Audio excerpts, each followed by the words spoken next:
orders yesterday morning? I got them the night before. I was driving back from Columbia, South Carolina, from teaching, and it started. The flurries were coming down pretty heavy on 81, and I was like, "Oh no, it's going to freeze on me."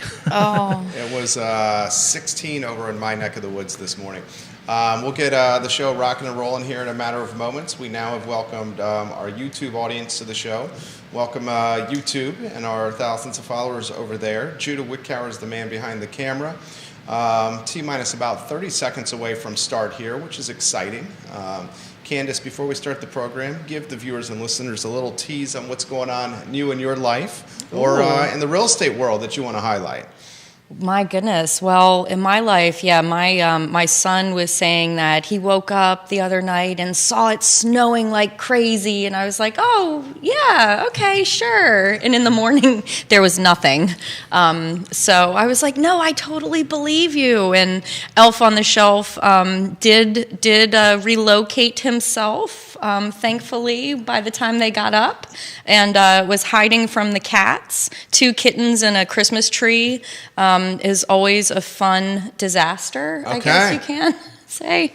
So everything, the tree is up, animals are having fun with it, and I'm just trying to make sure that it doesn't topple over in the middle of the night. So that's been my life the last few days at least. Our Elf on the Shelf named Dash, and he's very clever of finding new spaces to perch and sit every morning. Oh, yes. And one of my favorite things is to watch the boys come into our Christmas tree room to see where Dash is currently sitting that morning. The magic is wonderful, isn't it? It is. It's so funny, too. So I have a ferret named Dash. I call him Dash. His name is really Rainbow Dash because my daughter loved My Little Ponies back in the day. But he is an amazing little guy.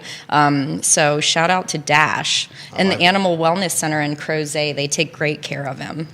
Judah Wickower, things are looking good. We can rock and roll and start the show when you're ready. Count us in, my friend.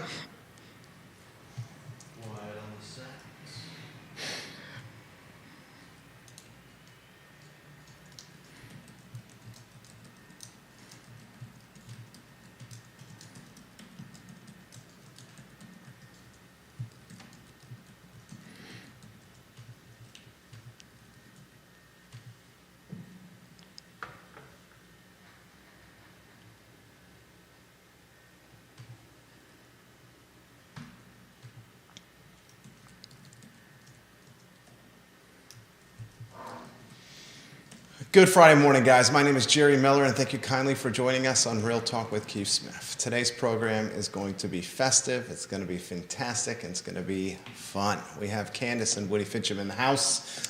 We will highlight them on camera soon. We do want to let you know where Keith Smith is. He's with his beautiful wife, Yona Smith, on a warm beach.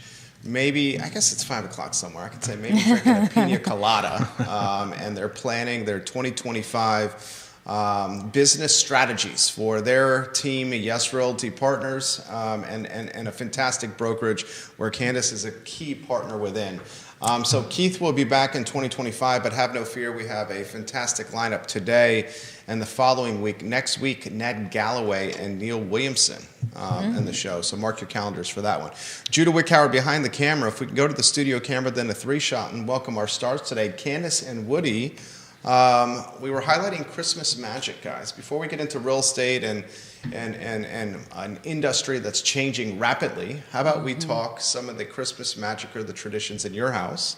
Maybe ladies first. I would love to hear what is going on with the magic in your casa, Candace. Oh, mi casa está bien. So love Christmas.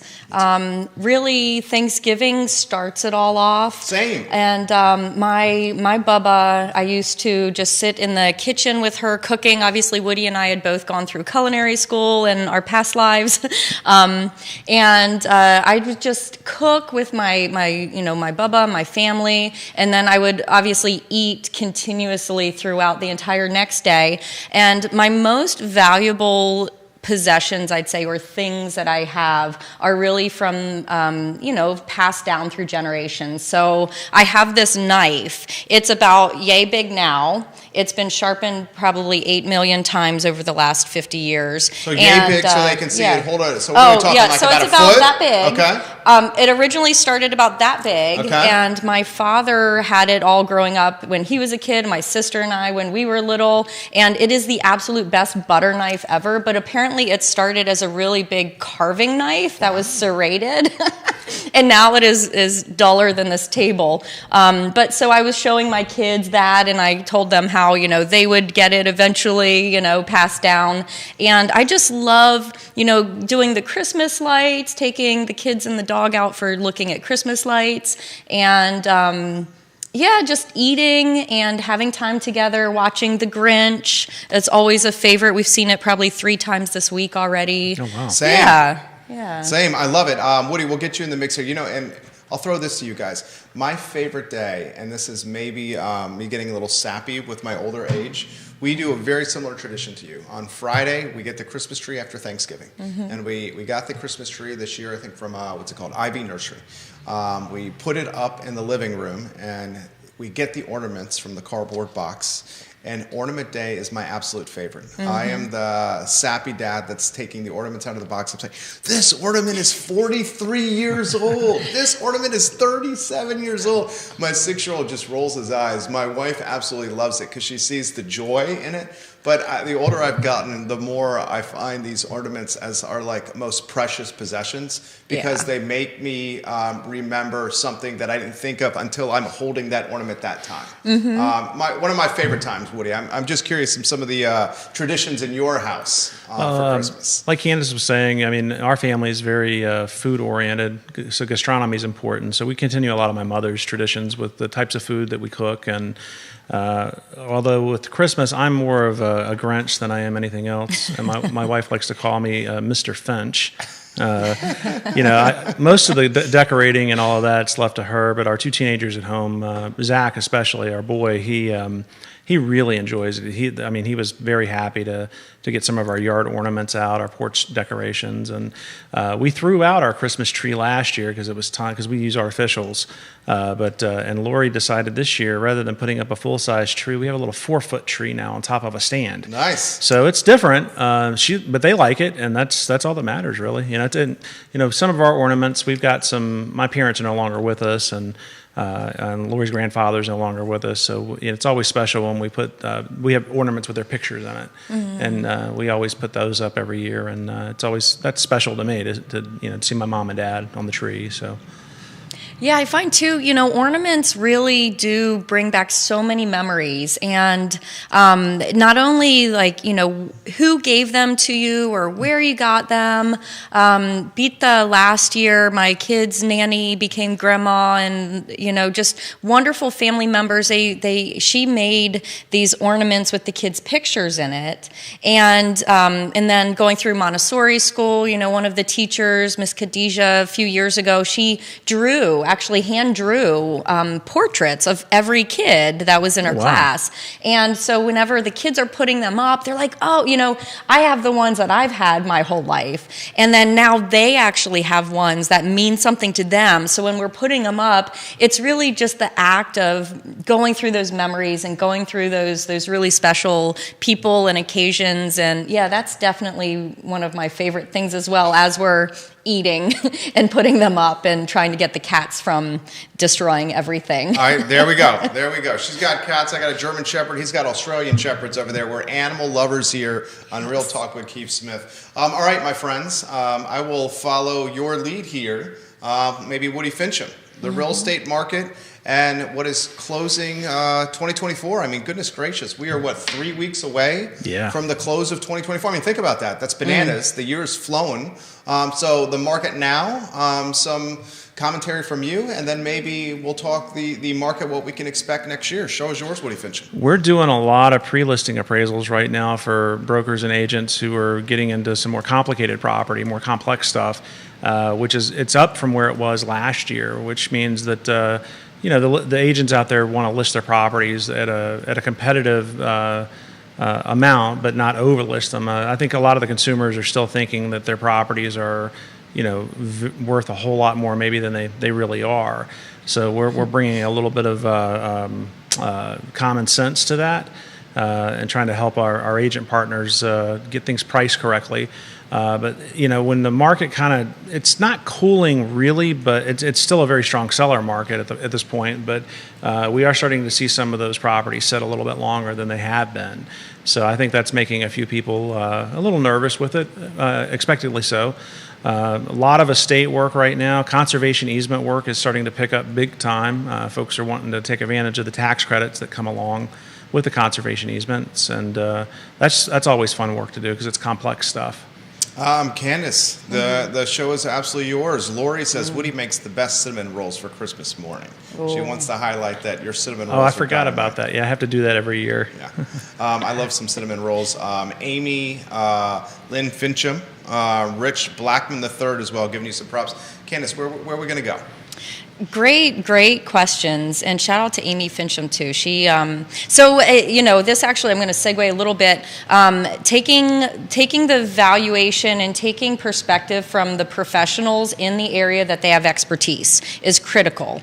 So Amy, for example, I have clients that just absolutely love me, of course, and they're in an area that is not in my backyard. So of course I want to help them. Of course I want to do what's best for them. So I called on other professionals in the area, and Amy was amazing. She jumped right on it. It's great to have this networking opportunity. And I actually, so Michael Guthrie was leading our fair housing training the other day, and he said it again. We really need to, when times are tight and listings or buyers are a little bit sparse, a lot of people will go outside of where they actually should be working. Now myself, I know a couple other people within Yes Realty Partners are very proficient in all 6 counties. I'm really knowledgeable in a wide range of properties and types of properties. I'll do commercial, I'll do residential, farms, lands, developing. However, not everybody should do that. And if I'm going to Northern Virginia, I'm going to call an agent in Northern Virginia who is a professional there, and I know they will do the best for my clients, and my clients are going to get the best from their realtor.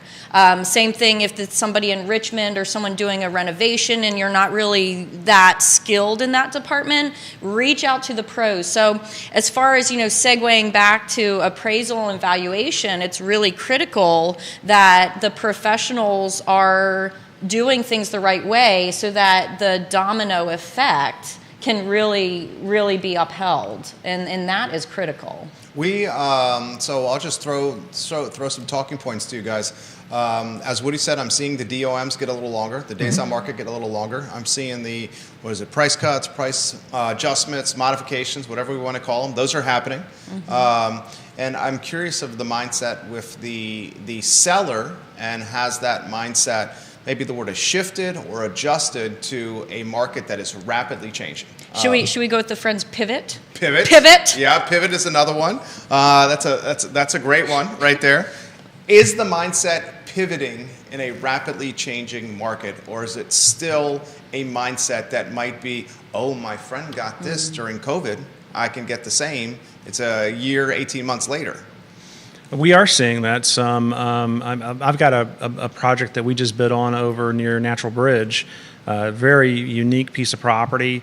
Buyers want to do it. They're going to pay cash for it, but this property has sat on the market for a while. It's a big double dome property that's connected together with like an interior breezeway. Sits on almost 30 acres, has a solar PV array on it, views of the Allegheny Mountains. I mean, it's about as complex a piece of property as you'll see. And if anyone's ever seen geodesic domes, they're a different kind of piece of property. And, not every appraiser or every agent's going to be comfortable working with something like that, because those things have a very unique marketability. So properties like that, we get calls on all the time. and that's a buyer wanting to do it just for diligence, but sellers are doing it too. I mean, anything that's somewhat complex anymore, listing agents are, thankfully, they're referring us a lot of work, saying, hey, this is something we want to make sure we price correctly when we put it on, so let's get an appraisal to do it. And it seems to be a tool that a lot of agents seem to like to use. I'll highlight some of the realtors watching the program. Logan Wells Kalelo, we love you. Thank you for watching our shows. Katie Pearl, we appreciate you. Thank you for watching the program. I see some folks watching at Nest, Real Estate 3, Keller Williams watching the program right now as well. Candace, my friend, yes. I will adapt to you. I certainly want to talk 2025 and what your predictions are for where the market's going, but maybe the mindset answer for you. Yeah, so thank you. Yeah, so as far as pivoting in the mindset, it's still, I talk with buyers who are, both buyers and sellers, who have kind of stayed in this mindset of, well, the interest rates are going to come down, or, we'll wait for the next thing. The next thing isn't there. If the house, the location, the layout, if those things are right, you should go for it, because it's not going to be sitting around. Days on market are definitely up. And what I've seen since really July of this year is that there is a sweet spot in there. When it's priced at a certain price, there's no activity, no one's interested, maybe a few, tire kickers will come through the door. But then when we find that sweet spot over the last 6 months or so, then, there's like the herd blowing over the door and rushing through. And then sometimes it even becomes a bidding war. Like, where were these people a week ago? So there definitely is a mindset shift in that, where buyers go, okay, now it's at a price that I feel confident in. The IRPs are amazing as well. And looking at the interest rates are not coming down. 3%, it was horrible for the economy overall. I think that was just an absolutely not good long-term thing that had happened when it did. And that's not realistic. So 6.7, even 7%, in where that we are range, now. it's where it should be. Yeah. And it's a healthier market. I have investors as well as buyers that are constantly going, oh, well, when it comes down, it's not. And if anything changes within the financing portion of the industry, then the prices are going to go up and people are going to be bidding again. So if you see something, if you're involved in something, if the price is right, you like the location, the floor plan, go for it, because it's not going to be waiting around for you. And then alternatively, with the mindset for sellers, pricing inappropriately or thinking that, they don't have anywhere to go and this and that, the reality is anything's only ever worth what a buyer's willing to pay and a seller's willing to sell. And I've seen a lot of sellers not take lower offers and sit for months on end. Or while the house is sitting, they're not doing the critical improvements for maintaining, power washing, fixing the deck, clearing things out of clutter, and, heaven forbid you have an HVAC tech come in and clean your ducts, call some people and get this work done. If your house isn't being shown or if it isn't moving, there's a reason for it.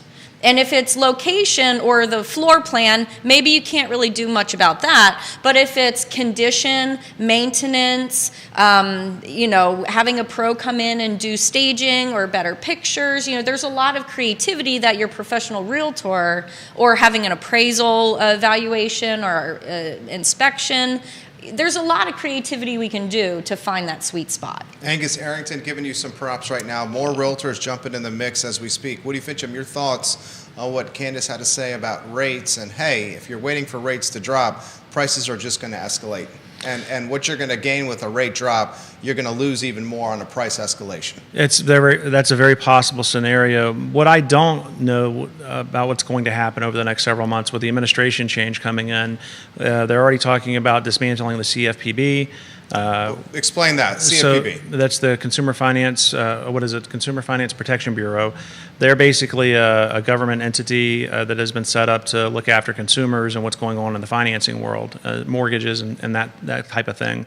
And the new administration's already said that they're very candid about the fact that they want to dismantle it because they just see it as an unnecessary government organization. Among other government organizations they want to pull apart. I'm not saying it's good or bad. We don't know. But, there's a lot of talk about this tariff stuff. That may create some instability because my basic understanding of economics says if we start doing a lot of tariffs, it's going to start raising issues in the economy, not actually making them better. But I don't know.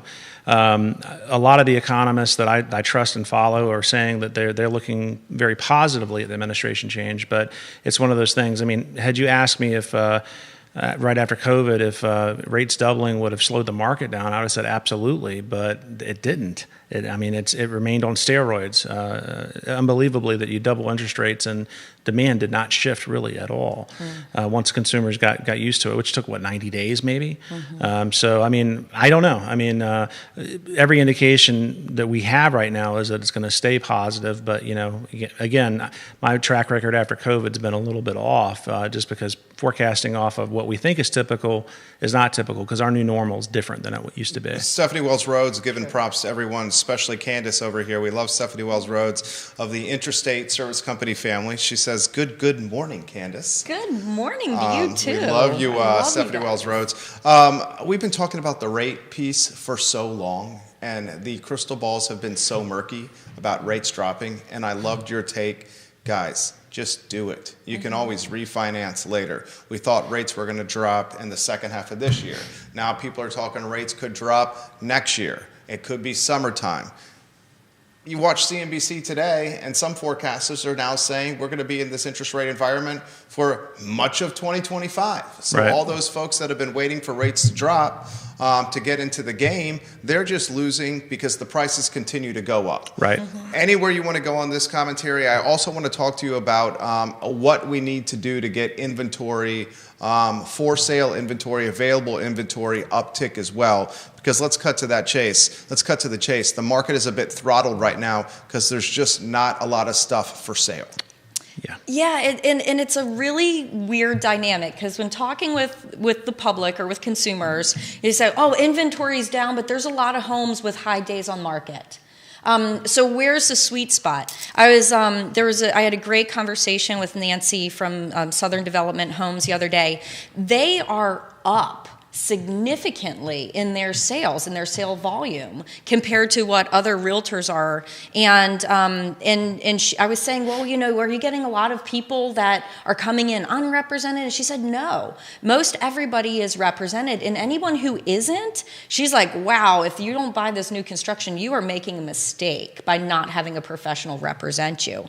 The 5 Ds, talk about the 5 Ds again. Divorce, what is it? Divorce, death, diamonds, downsizing, they're diapers. Oh my God. Yeah. So family changes, family dynamic, reasons that somebody has to do a move, having to bring family members into the fold, having to get rid of people out of the fold. There are many reasons that people have to make a move. Similarly, the car reference was, you're not going to buy the new car until yours keels over and then whoops, you got to do something. So the pivot in the mindset of people just going in and doing what they need to do, I definitely see that's become much stronger. The crystal ball said, you know what, as literally within 2 days after the election, doesn't matter who won or what happened or what your side is, it initiated the phone to ring. Buyers were calling, potential sellers were calling about, looking at listings. What I would love to talk to Woody also about is this concept of, appraisal waivers. And going from potentially 20% down with a lot of appraisal waivers happening now right. to 10% down getting appraisal waivers and having property valuation programs with lenders versus what they are now. I think, again, that's a creative way for a shift to happen. Yeah, for sure. I mean, what you were just talking about, I was just thinking about Jurassic Park, the movie. Dr. Malcolm, Jeff Goldblum's character in there, life finds a way. And that happens with real estate. I mean, life events happen, and you're going to continue to do it. Looking at it pragmatically, just to finish up what you were talking about, as life things happen, we are historically still at really good interest rates. So, I mean, if you're looking at the time value of money, you're still be able to borrow at a very good rate. It's, it's not a horrible rate. It's just different than what we had a few years ago. And I think people just got used to that. We're not going to see 3% again. At least I don't think in my career. But again, my crystal ball is about as murky as they get. Jumping over to appraisal waivers, it's an interesting time in mortgage lending. FHA, I'm not FHA, but Fannie Mae and Freddie Mac, we refer to them as the twins. They control about 70-75% of the market as far as mortgages go, and they are going to be increasing appraisal waivers. Their artificial intelligence, the algorithms that they use for doing their own in-house valuations, they feel like are good enough now that if you've got great credit, you're putting enough down. There's a previous appraisal on the property, which because of all the refinancing and all of the sales of property over the last 4 or 5 years, a lot of properties have already had appraisals done in that time period. So they feel like with the information they have on hand that they're able to do that. And we're seeing all kinds of stuff in that realm from you're putting enough down and you've got enough and you've got a perfect credit score. They're not even requiring a property inspection, but they will do what's called a property data collector, where they'll have an agent or even an appraiser, and in some cases, this is I think very dangerous, uncredentialed people like Uber drivers and things going out to do a property data collection on a piece of property, and they may not be very well trained. And I can say that with some expertise because I know a few folks have gone through the training to do property data collection, and it's like a 3 or 4 hour little seminar that you do online. And if you don't have any background in inspecting a property and looking at a property, that could be a little bit dangerous for consumers. We are seeing a lot of consumers that are getting property inspection waivers or appraisal waivers, and they're still getting appraisals anyway on their own dime because they want to do the diligence to make sure that they're not getting themselves in a bad position. Because algorithms do fail. I mean, Zillow, a major player in the real estate space, a couple of years ago shut down their iBuyer program because their algorithms just wasn't producing any type of profit for them, and it was actually putting them in a very risky position. So, I still think you need to have a human being involved.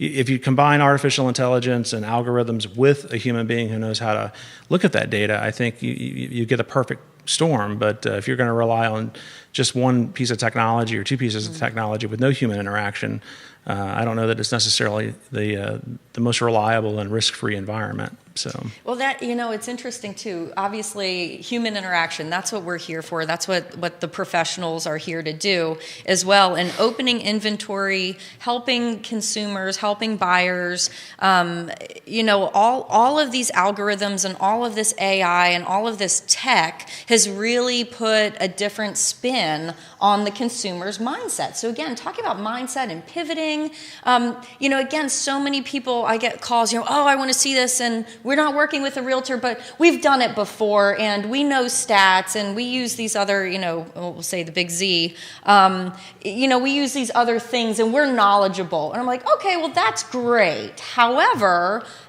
who's going to help you through the inspection? Who's going to help you if you do want an appraisal and you have an appraisal waiver? Is that really going to be of good value for you? Or are you going to lose the contract because what seller is going to want to, contingent on an appraisal whenever you're putting 20% down or maybe 10% down next year?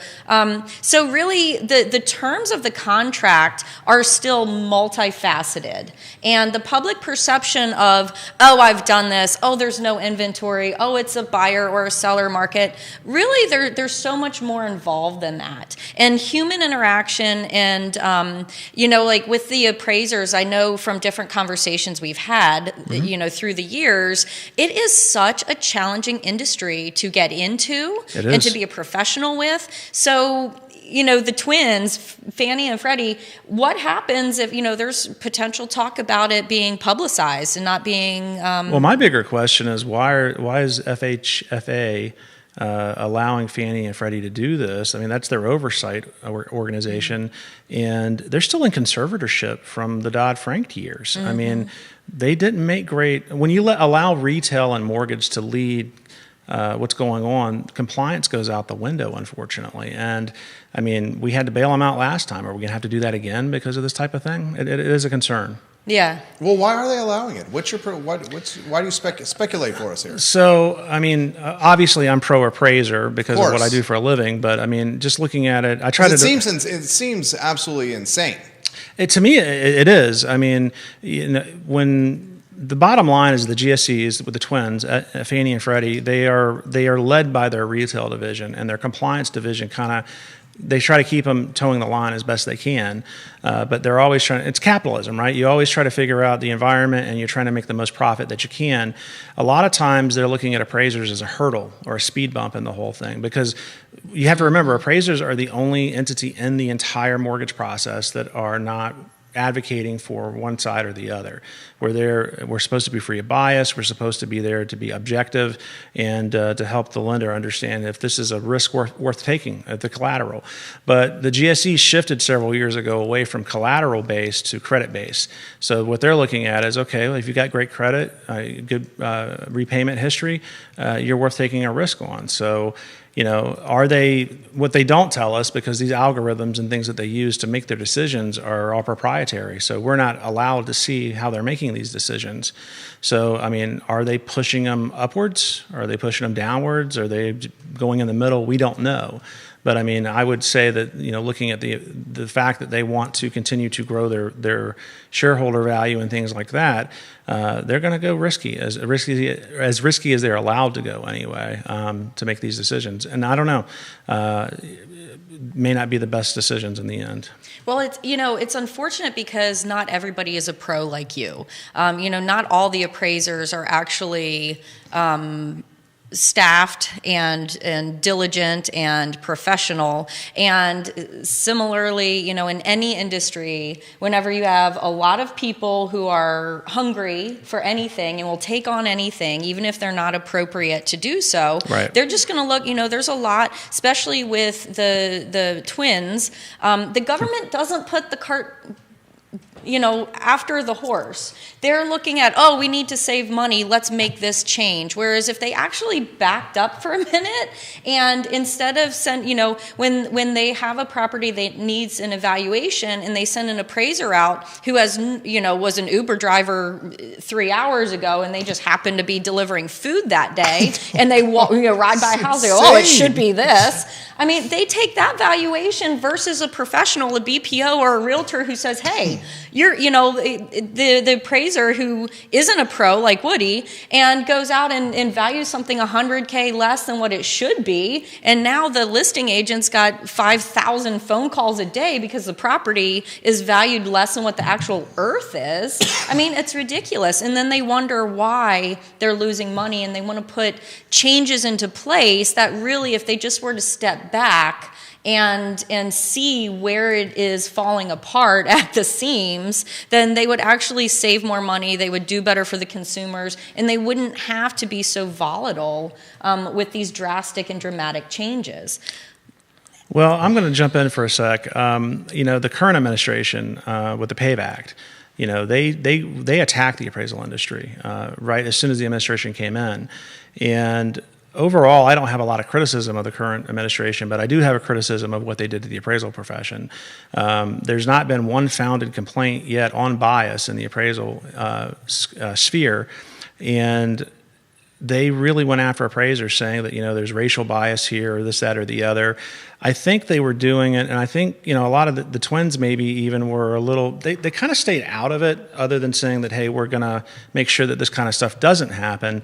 But, there's no real strong data out there other than some arbitrary studies that were done by some professors here and there that were using Zillow as a basis to say that, hey, the values are off. Well, I'm sorry, Zillow, like I mentioned earlier, they had to get out of the iBuyer program because their data didn't help them make any money. And so there's been an attack on them in that way, and there's been an impetus on the mortgage companies out there, from the mortgage companies rather, they're using these third parties called appraisal management companies, and these appraisal management companies make money off of hiring the cheapest and the fastest appraisers. So going back to what you're talking about, bringing in agents or appraisers from other markets that are not familiar, but if you're an appraiser who only does lending work, you've got to make sure that you don't upset anybody. So you do have a bias there where you're trying to make sure that you don't torpedo any deals. We don't want to underappraise anything because, and let's face it, I mean, over the last several years, there have been several instances where people were willing to pay more than the property was really worth, and that doesn't put them in a good position at all. But, there are appraisers who, an appraiser coming to Charlottesville from 4 hours away that is charging half the normal rate in Charlottesville to do the appraisal, I don't know how they're making money, and they can't be spending the amount of time that a professional is spending on it. I mean, it takes us, 8 to 12 hours to prepare and do a complete appraisal from inspection to getting the report out the door. And some folks on social media, they'll say, well, I can get them done in a couple of hours. That's scary to me. I mean, are they really doing anything? And I think the GSEs are looking at that kind of thing and going, they're not as reliable as they should be. And so there's not a lot of impetus from the mortgage companies and the appraisal management companies to hire the best. They're hiring the cheapest. And you get what you pay for sometimes. Well said. And the industry, the appraisal industry as a whole, you've highlighted this on previous shows. It's an industry that is aging. Yes. And it's an industry that's not only aging toward retirement, it's an industry where the new talent is not as prevalent as it once was. It's hard to get into the business. That's where we should go down this road on how this could impact everything we're talking about. Well, Fannie and Freddie have adopted a new format for appraising that goes into effect the latter part of next year. A lot of appraisers who've been doing this for 20, 30, 40 years, they're actually going to be getting out of the business. They don't want to. This new format's scary to them because it's going to be much more time and much more time is going to be required to do it. I actually like the new formats because we like to write. We're report writers, so we're actually welcoming in the change. But in the end, we're going to have a lot of folks get out of the business, and getting into the business is very difficult because there's still an old mercantile style apprenticeship that's required to get into the business. So I mean, if an appraiser is not willing to take you in and let you mentor under them, they're not going to be able to get in. And a lot of appraisers, the GSEs a couple of years ago, they will tell you that they're okay with having trainee appraisers come in. But they're gladly welcoming these property data collectors who are not trained to do what we do, but they won't allow us to utilize people that we've trained to go out and do the inspections. So they're talking out of both sides of their head, unfortunately. And I think it's intentional. I think they really want to cut back on the number of appraisals that they're having to order from human beings and rely more on technology. The Appraisal Institute, which is the largest professional organization out there for appraisers in North America, they've created a program through the Appraisal Foundation, which is like the federal. They're not technically federal. They're a kind of a quasi-private public entity, but they're the ones who the Congress established to oversee credentialing in our profession. They created a program called PAREA. It's the Practical Appraisal Real Estate Application. It's a practical training, so appraisers don't actually have to go work under a mentor to get credentialed. It's a really good program. I think we've got something like 700 people working through the program right now. To give you numbers, there's about 40,000 appraisers on the residential side, total of 75,000 if you count the non-residential appraisers that do commercial and industrial work out there. So we're not and that's entire U.S.? That's the U.S., yeah. I mean, that's nothing. How many people do we have in this town alone? Absolutely nuts right there. I mean, look at realtors. I mean, if you look at NAR, there's well over 1.5 million of them, or us, because I'm a realtor as well. But in the end, I mean, very small profession.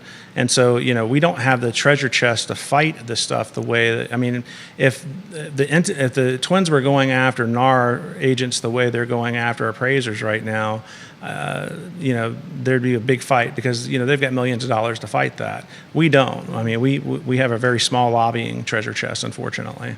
75,000 appraisers in the United States? Yeah. And there's, according to NAR, I'm looking at it right now, February 2024, NAR folks, the National Association of Realtors, 1,515,837 licensed realtors in the U.S. folks, if you wanted to get in the real estate game, maybe you look at it from the appraiser side right there instead of the realtor side. Wow. We have folks that are asking on the feed for their thoughts on, both your thoughts on 2025 and what it's going to take to get some more stuff to look at on the websites for sale. I mean, I'm seeing this everywhere on the feed right now. I mean, how many times do you get that question? You get that all the time. Yeah. But you know what? Here's the thing. Because I ask myself that question. Where can I've got buyers looking, calling me, what's going on? Hey, I guess it's a slow time. I'm like, no, let me reach out. As a professional too. I mean, I'm calling people. I'm calling my clients. I'm calling my friends and family and saying, hey, I know you guys have a few places. Are you interested in selling? You never know what might be coming around the corner. And or people, over the last few years, expireds, withdrawns, go in and look at inventory that hadn't closed in the past. I do, so in answering that question too, I do, getting professionals to get in, encouraging Intrastate and encouraging Pearl and encouraging the different companies and businesses to come in and do the upkeep, do the maintenance, do the things, not saying renovations per se, but just make sure your systems are working properly. Get a power wash, for heaven's sake. Do some landscaping. Doing some of this stuff ahead of time before you're going, why is nobody seeing my house? The pictures look great and photographers can do a great job, but when people show up and things are outdated or not maintained, that really makes a difference. So appraisals and the condition of the home really make a big difference. And the thing that I'm seeing that really, I think, is keeping buyer mentality in the dinosaur ages of 2021 to 2023 is that, and I don't know how appraisers are doing it, because looking at what happened in the last 4 years, really in the last 2 years, it's unrealistic. So I have, different clients or different people that are looking at doing development or building or, investor mindset of, this home is worth this because of a home that sold 2 years ago.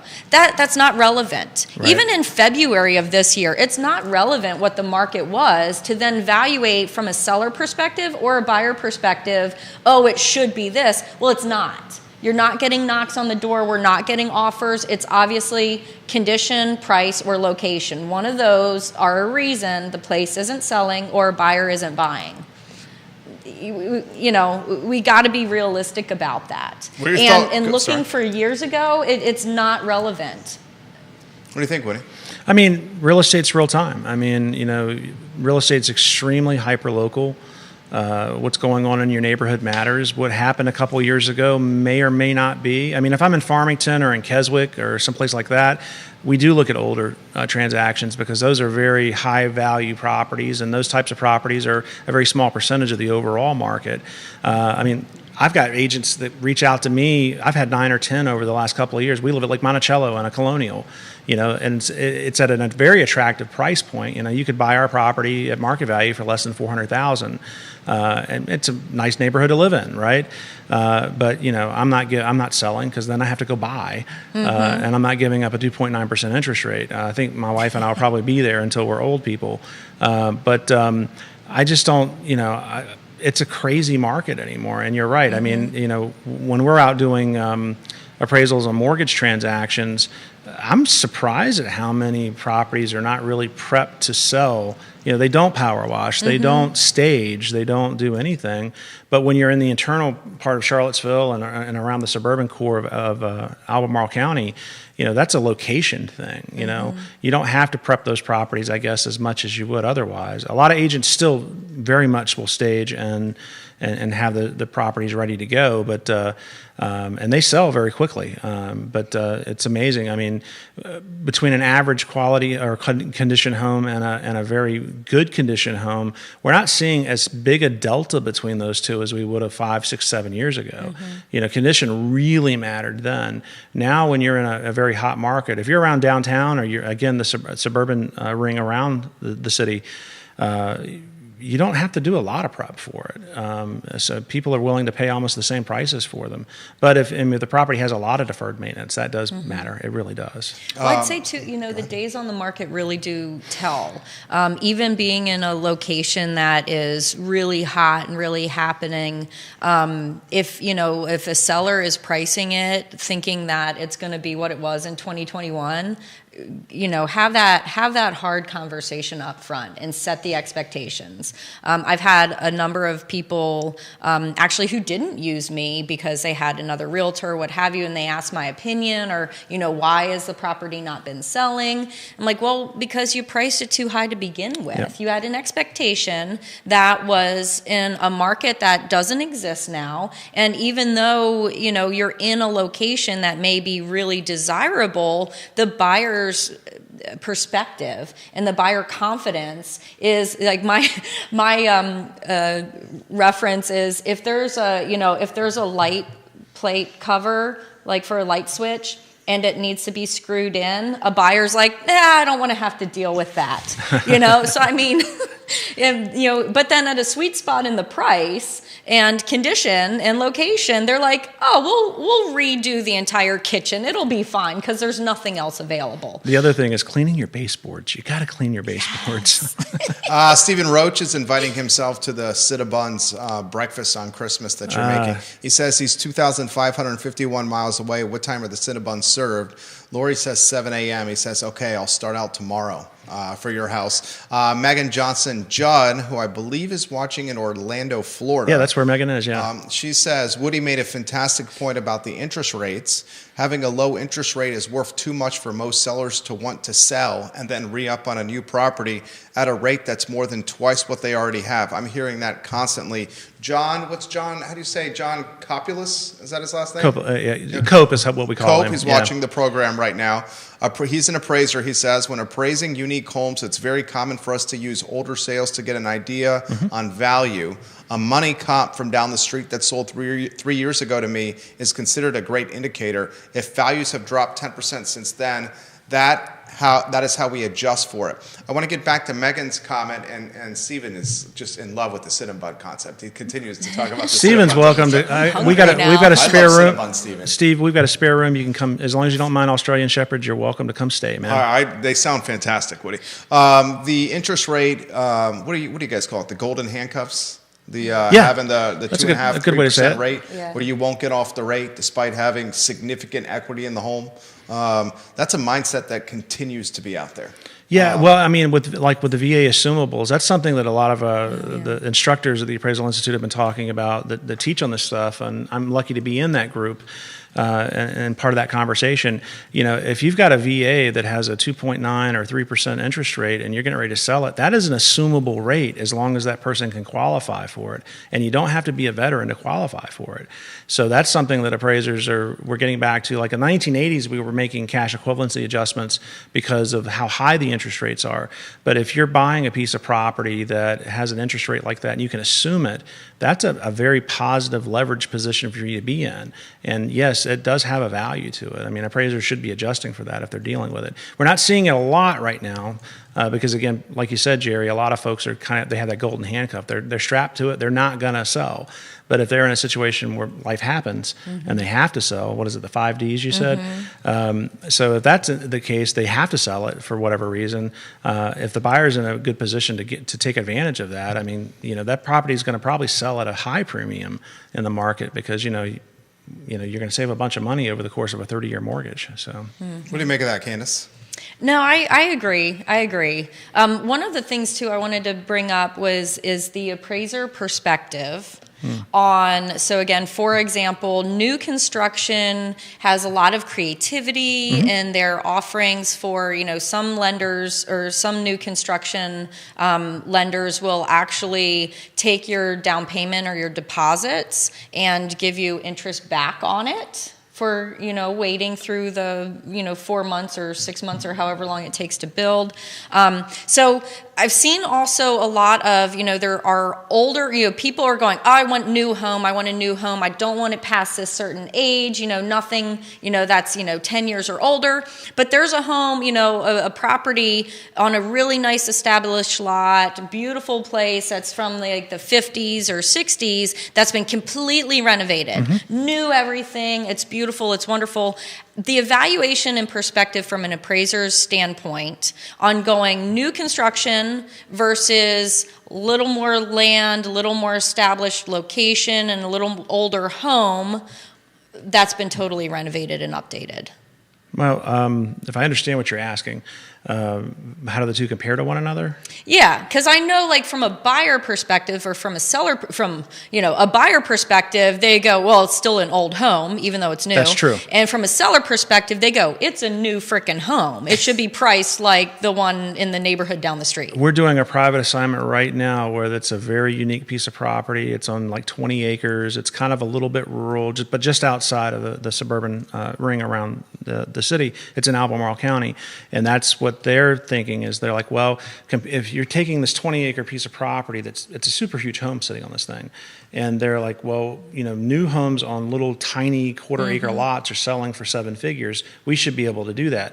What I would tell people to do is pause and think for a second, particularly real estate professionals. What makes one property comparable to another? And that really comes down to, is the consumers looking at those properties, comparing these properties together? Most of the time, an older property on acreage is not going to be the same consumer base as someone wanting to live in a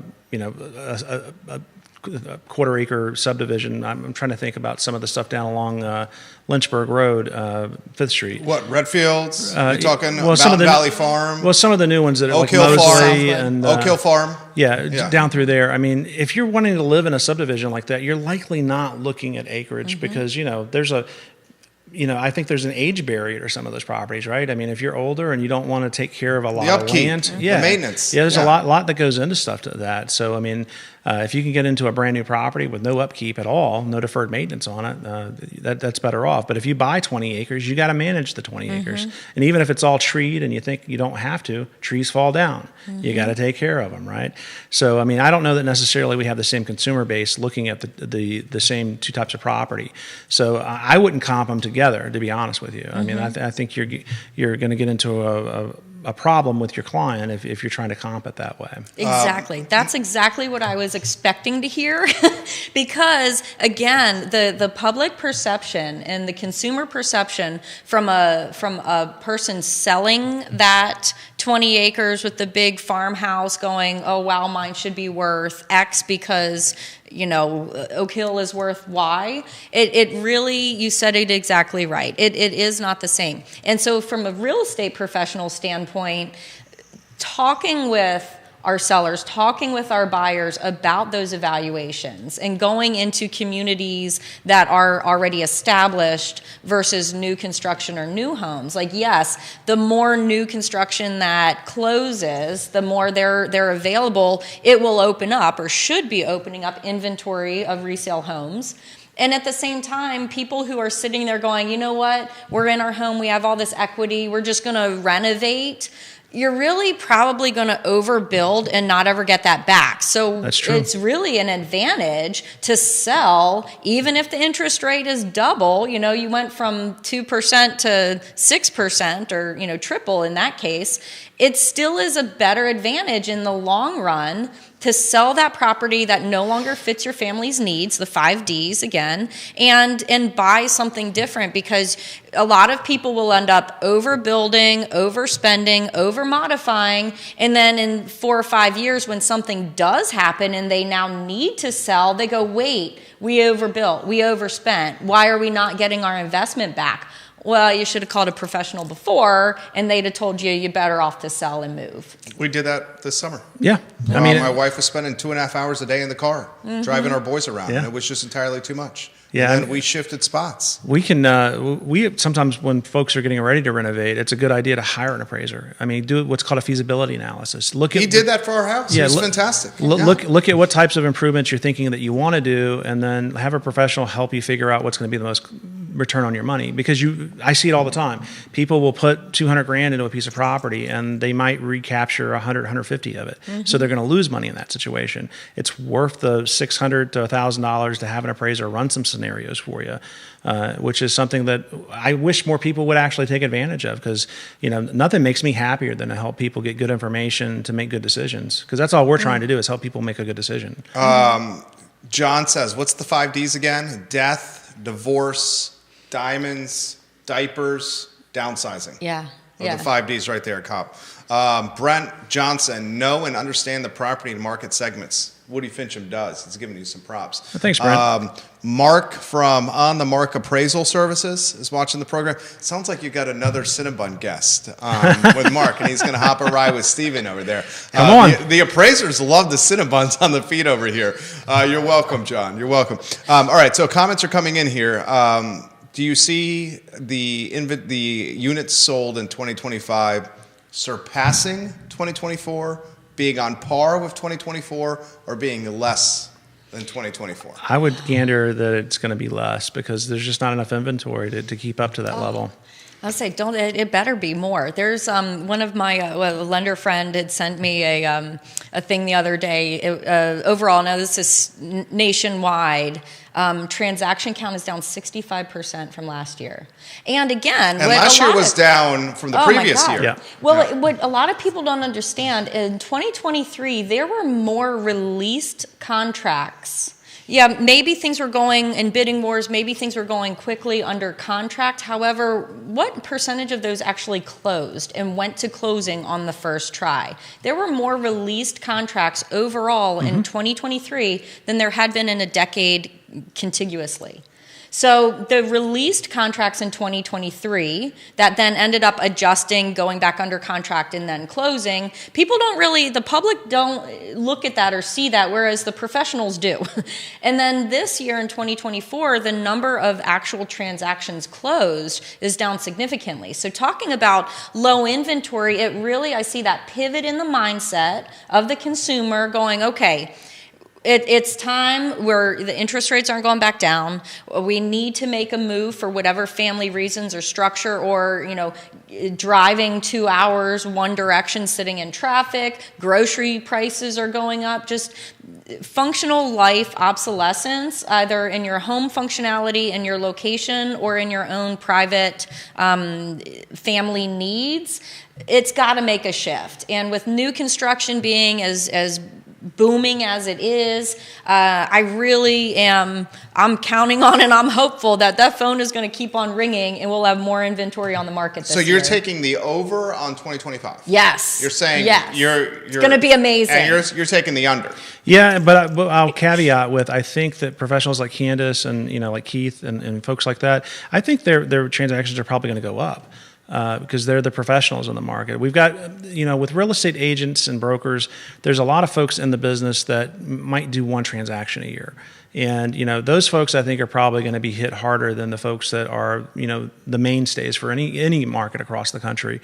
If you're well known and your clients love you, they're going to continue to come to you. I mean, because 9% of agents do 90% of the business. Yeah, I mean, it's a relationship business, right? So if you've got a good client base, I think you're going to continue to be the power swingers in the market. I get this. I hear this statement all the time. Cops put this in the feed. I hear it constantly. If rates get down to the 5.5 range, the market will pop, will boom. But then it's not good. It really is not healthy. Why have a market boom? And like the Earpies say, if your sale price is up here, it doesn't matter what your interest rate is. If you buy into the sale price and it's affordable, it's the right location, it's the right floor plan, it's the right setting for your family and your family's needs, then the interest rate is really not going to make that big of an effect and change versus the bidding wars and the price gouging and the increase. And, well, what happens in that market when you drop to such an advantageous rate? I mean, if it goes to 5.5,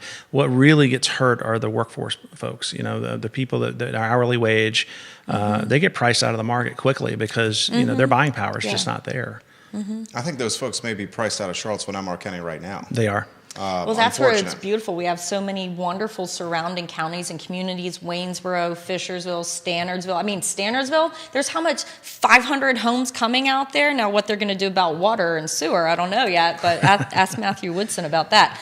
But, this is like what Keith says. When the pros are pros, we show up, we do our thing, and really just, again, being communicative, being professional, going through, I work with so many amazing professional realtors, and it is fantastic. Shout out to anyone in Pat Jensen Leadership Academy and anyone doing, FS, the full service professional real estate with Buffini. There are just professional realtors out there on the other side that make it really fantastic for our clients, for our consumers, and for the public. And then they understand it doesn't really matter. We're not at an 18% interest rate like in the 80s.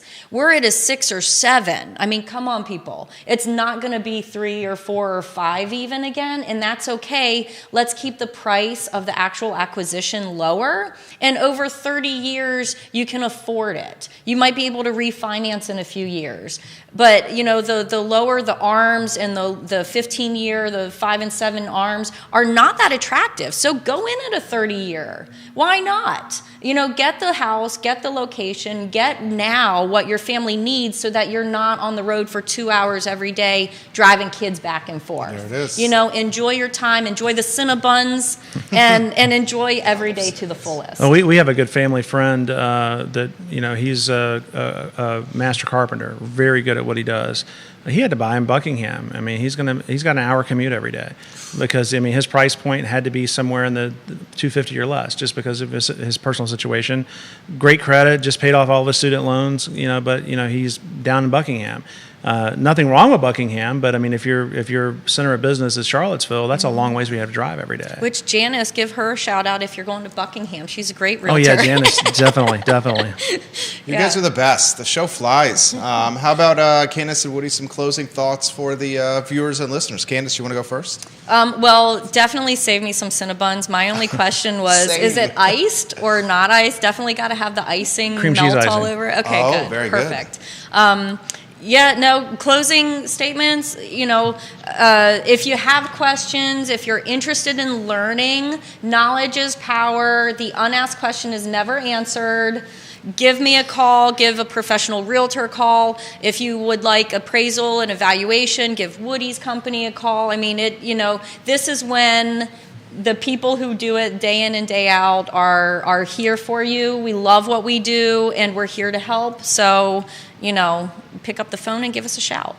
Oh, What are you thinking? Yeah, we're here to help any way that we can. Again, our firm specializes in kind of the more complex stuff. If you've got something strange, unusual, atypical, we're happy to help you with it. Dome homes, that's on my mind because we have one we're getting ready to do. But large estates, conservation easement work.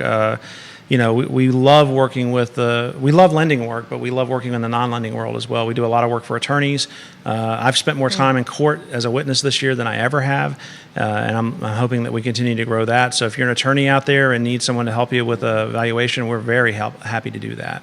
Woody Fincham and Candace, they're pros. This was easy. Well done, guys. You make it easy. An hour and 5 minutes flies by right there, right? You guys Yeah. got to come back. Always. Yeah, hope to. Keith Smith, for those who are asking, guys, is on an island. Is it in the Caribbean? Saint Martin. Saint Martin. Loving the beautiful Caribbean, the blue waters, and no Wi-Fi right now, apparently. That's right. That's what he said Yeah, to I us. give Although Keith- he emailed us. He did. Which, how did Oh that? yeah. He definitely is micromanaging from 2,000 miles away. Yeah. But you mentioned Keith, you got to mention Yona because Yes. Yona is such a professional, and they both are. I love working with both of them. Absolutely. Absolutely. Yeah. They're back in 2025, guys. The show is archived on realtalkwithkeithsmith.com or wherever you get your social media and podcasting content. The I Love CVille show, ladies and gentlemen, is up at 12:30. Thank you kindly for joining us, and so on. Very nicely done. Thanks so much. Thank you. He's going to tell us when the mic